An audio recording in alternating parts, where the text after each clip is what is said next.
we're going to have a quick look at where did it all start? Where did your anxiety start from? You were not born with anxiety. So what happened between then and now that resulted in you becoming anxious? Well, as I've mentioned before, there's two main pathways, and we're going to have a look at those individually. And I'm going to start in this video with the pathway that's more to do with your thought processes. And in the next video, I'll talk about your amygdala. So many people dedicate an incredible amount of their thought processes thinking, why did this happen to me? Why did I get anxious? Will it ever go away? Did I do something wrong? And I keep telling them, you're focusing on the wrong thing. Let me explain. Even if I came over to your house now and spent a week with you and we figured it all out, would that make the anxiety go away? No. Then we would have to still put in the work to help you get rid of anxiety.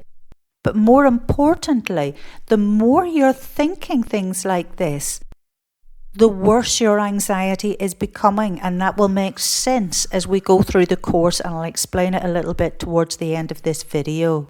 But don't worry about this too much for now. I'll be showing you throughout the course how not to focus on it. But focusing on it is not the cause. I believe, or more importantly, the research shows us the cause of anxiety is down to two different pathways in your brain, which we're going to talk about now. I will do one of them in this video. In the picture behind me, you can see a well-trodden path. Some people call these desire lines. Let's take a moment to think how these lines or pathways were first created. Imagine for you to get from point A to B, you have to cross through a huge big field of corn.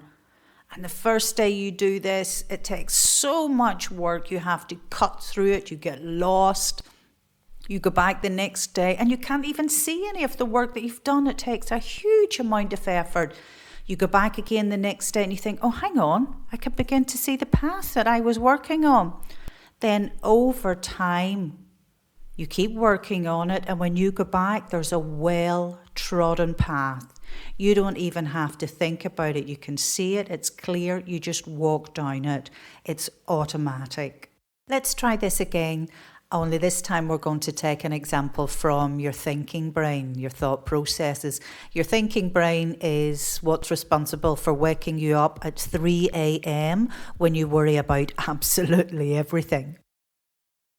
Let's say you're out walking in a beautiful area surrounded by lovely trees, but you don't even notice the outstanding beauty because you're in your head thinking, gosh, I've got a meeting to do next Wednesday. I'm never going to get ready for it.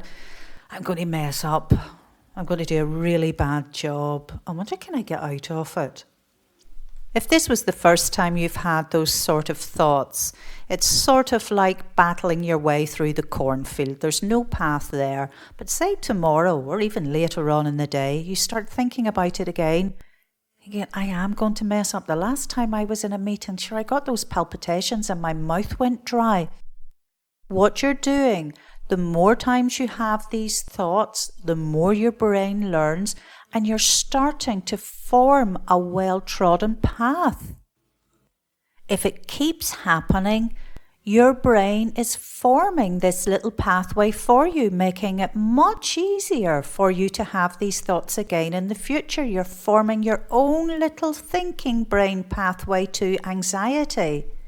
Now, you can't even see any other possible solutions. Your brain can't even go into all the countless times that you actually did presentations and you were okay. You can't see those solutions because your brain's taking you down this old familiar pathway. It's kind of like if you were in that cornfield, there could be a perfectly acceptable way to walk 25 feet away, but you can't see it.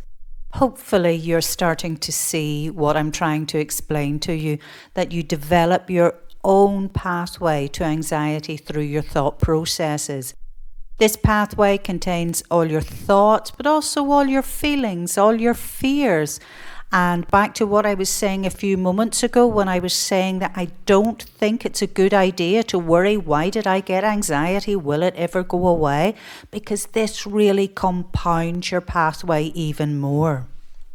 But don't panic. We can change this. The first thing you have to do is be aware of it. Be aware of these pathways in your brain. But we now know that your brain is malleable.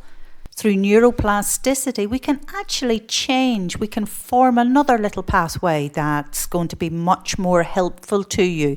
And we'll do it throughout the course using cognitive behavioural therapy and using the more information that I have included on neuroscience. But for now, I just wanted to point out to you that this is one pathway where anxiety can be created. And in the next video, I'm going to explain another one.